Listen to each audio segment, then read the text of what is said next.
नमस्कार, न्यूज 18 मध्य प्रदेश छत्तीसगढ़ देख रहे हैं आप और हमारे खास कार्यक्रम कहता है वोटर का कारवा पहुंच चुका है मध्य प्रदेश की high profile Rajgarh Lok Sabha seat पर। हाई प्रोफाइल सीट हम इसको इसलिए कह रहे हैं क्योंकि कांग्रेस के दिग्गज नेता पूर्व मुख्यमंत्री दिग्विजय सिंह का ये सीट गढ़ रही है, लेकिन उसके बावजूद बीते 2 चुनाव से यहां पर कांग्रेस को हार का सामना करना पड़ रहा है। बीजेपी का दावा है कि इस बार यहां पे हमारी हैट्रिक लगने वाली है, लेकिन कांग्रेस भी पूरे दमखम के साथ चुनावी मैदान में है। बहरहाल देखना होगा कि इस बार राजगढ़ क्षेत्र की जनता किसे यहां से विजयी बनाती है और जनता के पास आपको हम सबसे पहले लिए चलते हैं। जनता के मुद्दे क्या हैं वो यहां पे हम समझने की कोशिश करेंगे। लोकसभा का चुनाव आ गया है, जनता एक बार फिर नई सरकार चुनने जा रही है। क्या मुद्दे हैं जिनको आप लोग ध्यान रखेंगे इस बार? है ना, अब ये बहुत समस्या है यहाँ पे। धंधा पानी कुछ भी नहीं है, बेस खड़े हैं आपके सामने। धंधा पानी है नहीं। आएगी तो चले जाएंगे तो बेटे 100-200 दिन जाते घर पे हमारे। यहाँ पे सर घूमने के लिए ऐसी जगह भी नहीं है जो बाहर से यहाँ पे आके हमसे कह सके कि हमें कहीं घुमा के लेके आओ। हमारा ऑटो रिक्शा का धंधा भी नहीं चलता है। मुश्किल से 100-200 रुपए शाम तक कमा लेते हैं, उसमें भी पुलिस वाले हमें परेशान करते हैं। अभी उरूस आ रहा है, उसमें भी बेतुके बोलते हैं, इज्जत कोई करते नहीं हम लोगों की। और धंधा पानी बिल्कुल नहीं है और राजगढ़ की हालत खराब है और महंगाई बहुत ज्यादा है। हम लोग कुछ भी नहीं कर पाते हैं यहाँ पे और परेशान अलग करते हैं हम लोगों को। कागज चेक करवाओ, ये करवाओ, वो करवाओ। और राजगढ़ में साहब कुछ भी ऐसा दमदार नहीं है जो हम लोग कमा सके और काम धंधे भी नहीं हमारे पास। इसके अलावा ऑटो चलाने के अलावा कोई भी काम धंधे। अच्छा ये बताइए सर, क्यों ऐसी स्थिति है कि राजगढ़ का विकास नहीं हो पाया? सर राजगढ़ में क्या होता है, रोडमल नागर को तीसरी बार टिकट दिया, उसको वोट देना ही नहीं चाहते हम। सही बात तो ये, क्योंकि तीसरी बार रिपीट किया क्या मतलब बेटा? अच्छा आदमी को देते हमारा विकास होता। ये बेरोजगार लोग है, हम भी बेरोजगार लोग।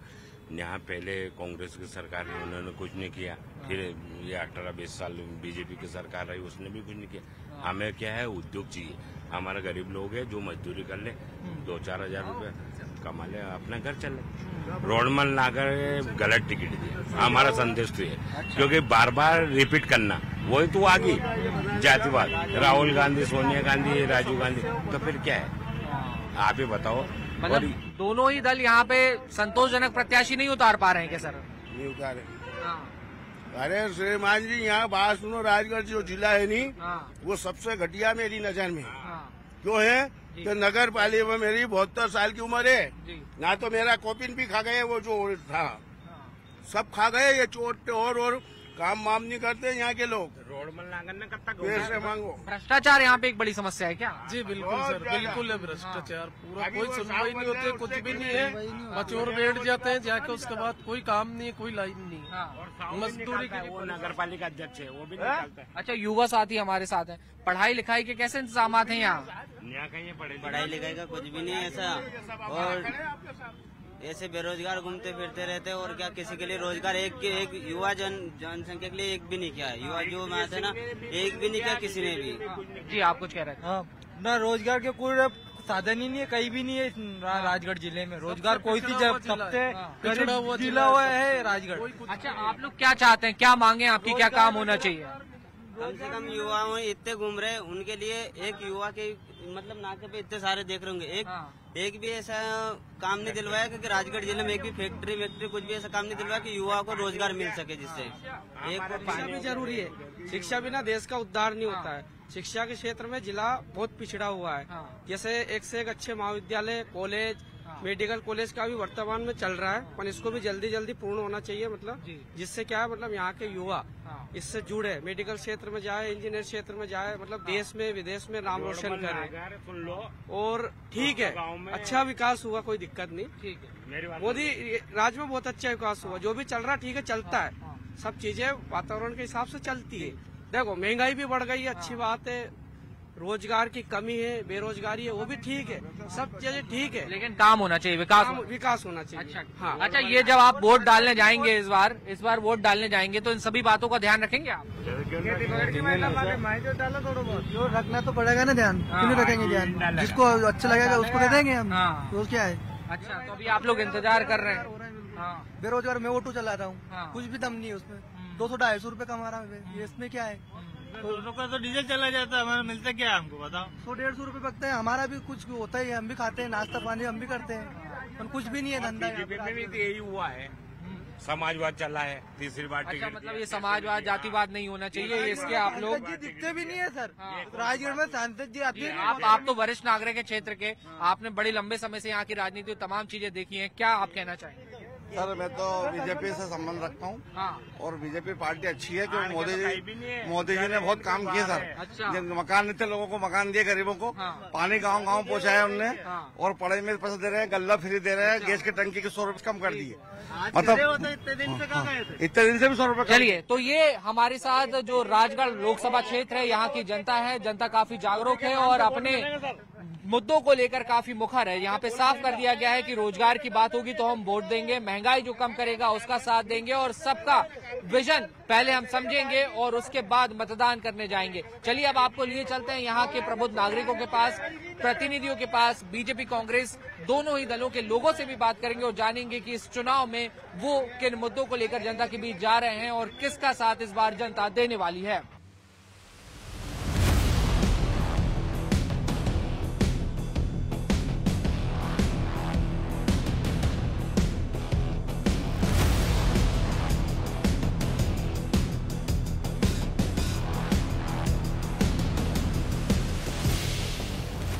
राजगढ़ लोकसभा सीट के अपने जातीय, क्षेत्रीय और सियासी समीकरण है। अगर आप लोकसभा सीट को देखते हैं तो यहाँ पे 8 विधानसभाएं आती हैं, 3 जिलों की 8 विधानसभाओं से मिलकर राजगढ़ की लोकसभा सीट बनती है, जहां पर 17 लाख से अधिक मतदाता अपना मतदान करके राजगढ़ का भविष्य तय करने का काम करते हैं। पिछले 2 बार से लगातार बीजेपी यहाँ पर चुनाव जीत रही है।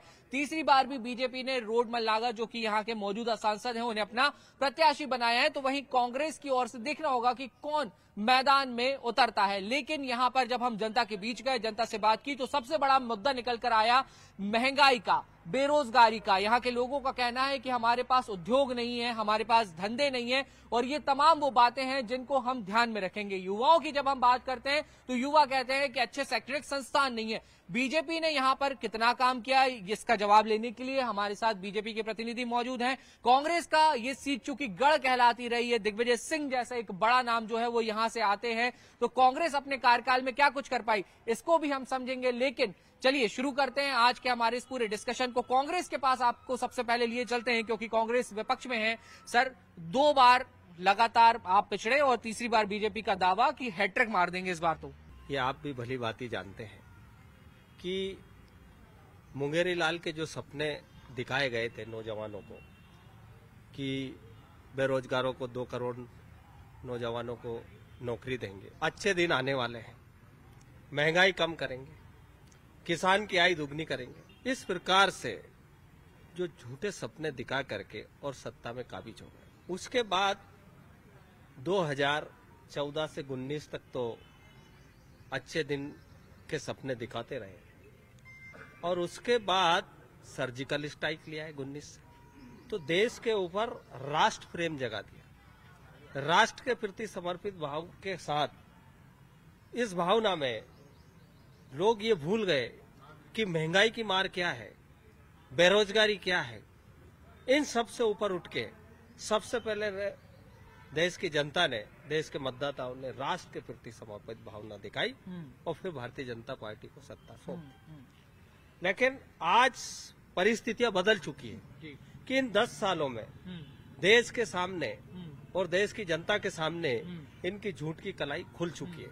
आज आप देखें कि 2014 में जब इन्होंने सत्ता संभाली थी तो 55 लाख करोड़ रुपए का कर्जा था, आज 205 लाख करोड़ का कर्जा है। आपकी बात का जवाब ले लेता हूँ सर।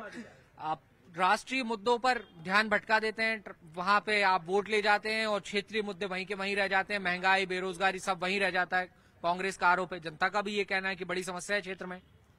मैं आपसे कहना चाहता हूं, जो हमारे राजगढ़ के माननीय विधायक, पूर्व विधायक जी ने बताया है कि भारतीय जनता पार्टी 2014 में जैसे ही नरेंद्र मोदी के नेतृत्व में सरकार बनी तो उन्होंने इस देश को सही दिशा में ले जाने का प्रयास करा।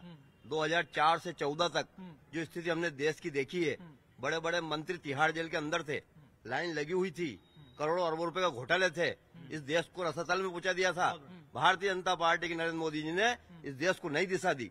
आज G20 के अध्यक्ष बने, आज विश्व के अंदर भारत की छवि है। भारत में के प्रधानमंत्री अगर जाते हैं तो ऑस्ट्रेलिया, जापान, अमेरिका के राष्ट्रपति खड़े होते हैं, उनके सिग्नेचर लेते हैं। आज G20 का अध्यक्ष बनने का सपना साकार हुआ देश का। और मैं कहना चाहूंगा कि आज देश 2014 में जो 11वें नंबर पर था वो आज 5वें नंबर पे है। और आने वाले समय में अगर भारतीय जनता पार्टी की सरकार बनती है, 3रे नंबर की आर्थिक शक्ति बनने जा रहा है। सर, ये सारी चीजें तो बहुत अच्छी हैं, लेकिन जो क्षेत्रीय मुद्दे हैं वो कहीं भटक जाते हैं। ये कांग्रेस का लगातार आरोप रहा है। सर, आप लोग भी लगातार इस क्षेत्र में रहे हैं। एक समय ये भी था कि यहाँ पे कांग्रेस ही थी और कुछ नहीं था, लेकिन उसके बाद ये पिछड़ने का बड़ा कारण क्या है? चाहे आप विधानसभा के चुनावों में बात कर लीजिए, आप 6 विधानसभा यहाँ की हार गए, उसके बाद 2 बार से आप सांसद का चुनाव भी हार रहे हैं। चुनाव में हार जीत चलती रहती है, हारना जीतना एक परंपरा रहती है। लेकिन दुर्भाग्य की बात है, जब ड्रीम मर्चेंट होते हैं ना, सपने बेचने वाले, वो तात्कालिक लाभ पे देश का बड़ा नुकसान कर देते हैं। जो सबसे बड़ी आप रोजगार की बात कर रही हैं, रोजगार के लिए चाहिए शिक्षा। आप बापू सिंह जी साहब के कार्यकाल में देख लीजिए, जितने कॉलेज खुले थे, इनका कार्यकाल समाप्त हो गया। अब उनसे पूछ लीजिए उसमें स्टाफ क्यों नहीं आता है। स्वास्थ्य की सेवाओं में बापू सिंह जी ने मंच से मेडिकल कॉलेज की घोषणा करवाई थी। आप देख लीजिएगा कि राजगढ़ का अस्पताल, जब ब्रिटिश इंडिया में राजगढ़ रियासत, कोटा रियासत और इंदौर रियासत में ऑपरेशन की सुविधा थी, आज राजगढ़ डिस्ट्रिक्ट हॉस्पिटल जो 1930 में बना हुआ था, उसमें 80% स्टाफ कम हैगा। तो ये केवल एक ही चीज करते हैं कि ड्रीम मर्चेंट, सपने दिखाइए और झूठे सपने पे युवा को। सर, सपनों का सौदागर बता रहे हैं आपको, सपने दिखाकर आप युवाओं को बरगला देते हैं। राजगढ़ में मेडिकल नहीं है, हेल्थ नहीं है, एजुकेशन की कमी है, रोजगार की कमी है। इन मूलभूत सुविधाओं को आप देने में क्यों नाकामयाब रहे? और जो चीजें पहले हो गई थी वो उनका आगे बेहतर क्रियान्वयन नहीं हुआ। लोकसभा का चुनाव मतलब ये सड़क नाली रोड वाला नहीं, ये चुनाव देश की रीति नीति तय करने वाला चुनाव है। हमारे देश की आर्थिक नीति क्या होगी, हमारे देश की विदेश नीति क्या होगी, हमारे देश की महिलाओं के प्रति, युवाओं के प्रति नीति क्या होगी, इस प्रकार का ये चुनाव है। इसलिए इस चुनाव को लेकर के राष्ट्रीय मुद्दों की अगर हम बात करें तो हमारे पूर्व विधायक जी कह रहे हैं कि ये जब चुनाव आता है तो राष्ट्रवाद की बात करते हैं। हमें गर्व है कि हम पर राष्ट्रवाद की बात करने का आरोप लग रहा है। कांग्रेस पे तो हमेशा राष्ट्रद्रोह का आरोप लगा है। कांग्रेस के इनके ही नेता दिग्विजय सिंह जी हाफिज सईद को हाफिज सईद साहब कहते हैं। संसद के हमलावर अफजल की फांसी रुकवाने इन्हीं के पार्टी के लोग रात की 12 बजे सुप्रीम कोर्ट का दरवाजा खटखटाते हैं। यही नहीं, जो देश का सबसे बड़ा मुद्दा था राम जन्मभूमि का, उस राम जन्मभूमि पर मंदिर नहीं बने तो आप कांग्रेस को राष्ट्र विरोधी कह रहे हैं? बिल्कुल राष्ट्र विरोधी कह रहा हूं। इसके प्रमाण है कि जो हाफिज सईद जैसे आतंकी को हाफिज सईद साहब कहते हैं, अफजल की फांसी रुकवाने के लिए रात की 12 बजे सुप्रीम कोर्ट खुलवाते हैं, वो राष्ट्रवादी कहां से होंगे? राष्ट्रद्रोहियों का समर्थन करने वाले लोग हैं। और ये हम पे आरोप लग रहा है ये राष्ट्रवाद की बात करते, गर्व है हम राष्ट्रवादी है। सर, ये बहुत गंभीर आरोप जो है लगाए गए कि आप लोग तो राष्ट्र के विरोध में काम करते हैं। राष्ट्रवादिता वो लोग निभाते हैं, आप लोग ने हमेशा जो आतंकवादी उनको सपोर्ट करने, उनको समर्थन करने का, उनको इज्जत देने का काम किया। मैं सबसे पहले तो आपको धन्यवाद देना चाहता हूं। दूसरा निवेदन ये है कि भारतीय जनता पार्टी के लोग झूठ बोलते हैं, जोर से बोलते हैं, ज्यादा बोलते हैं। उसका कारण ये है कि अभी माननीय देवी सिंह जी यादव सोंधिया जी ने कहा कि देश का चुनाव है। 52वें नंबर में हमारा राजगढ़ जिला है बेरोजगारी में, 52वें नंबर में जिला है यहाँ पर स्वास्थ्य की लापरवाही में, 52वें नंबर में जिला है यहाँ चोरी डकैती लूट का। भारतीय जनता पार्टी सिर्फ झूठ बोलती है, जोर से बोलती है, ज्यादा बोलती है। मैं इन भारतीय जनता पार्टी के जितने भी नेता हैं इनके दिल के ऊपर हाथ लगाकर इनसे ये पूछे कि रोडमल नागर जी के कार्यकाल में 10 वर्षों के कार्यकाल में 2 काम गिना के बता दे। चलिए सर, गिना दीजिए 2 काम, जरा दिल पे हाथ रख के गिना दीजिए। कह रहे हैं तो पूरा कर दीजिए, क्या काम किए? देखिए, माननीय रोडमल जी नागर के नेतृत्व में इस राजगढ़ जिले की दशा और दिशा बदली है। इनको शायद मेरे कांग्रेसी मित्रों को नजर नहीं आ रहा है, ये विशेष दूरबीन का चश्मा लगा ले या आप चले, आप अपना कैमरा लेकर के चले। हम विकास तीर्थ के रूप में हमें आपको वो विस्तार दिखाएंगे जिनकी वजह से आज Mohanpura dam, Kundala dam, medical college, Adarsh college, मतलब एक से एक बढ़कर के इस जिले की राजगढ़ की जो रेलवे लाइन है, जो रामगंज मंडी से भोपाल रेलवे लाइन जा रही है, उस रेलवे लाइन को आप चल करके देखिए कितनी तेज गति से काम चल रहा है। एक जमाना था जब कांग्रेस के लोग हेलीकॉप्टर से आकर के एक होटल में आकर के भूमि पूजन करते थे रेलवे लाइन का। भाई, इनको शर्म आना चाहिए। आज गरीब, किसान, युवा, महिलाओं को ध्यान में रख करके यशस्वी प्रधानमंत्री माननीय नरेंद्र मोदी जी विकसित भारत का संकल्प। आप कुछ बोलना चाहते हैं? मोहनपुरा कुंडालिया डैम, मैं उस टाइम सांसद पे था, 100% डॉक्टर मनमोहन सिंह जी की सरकार में स्वीकृत हुए थे। मैं ZICC का मेंबर था, रेलवे में। मैं रामगंज भोपाल रेलवे लाइन की मंजूरी डॉक्टर मनमोहन सिंह में प्रमाण के साथ दे सकता हूँ। ये सांसद प्रतिनिधि रहे हमारे यहाँ से, सांसद 25 साल तक लक्ष्मण सिंह जी रहे, फिर एक और इनने सांसद बना दिया था। आप ही बताओ, राजगढ़ का इतना बुरा हाल तो इनकी सरकार में हुआ है। जब से मध्य प्रदेश और देश में केंद्र में भाजपा की सरकार बनी, उसी के तो विकास दिख रहा है। ये कह रहे हैं बेरोजगारी, अरे पूरा जो हमारी जमीन पूरी बंजर पड़ी थी, उस बंजर जमीन अरे झूठ बोलते हैं, जोर से बोलते हैं, ज्यादा बोलते हैं। ये सपना दिखाने का काम करता है। एक रोजगार दिखा दे, ये राजगढ़ जिले में कोई उद्योग खुला हो।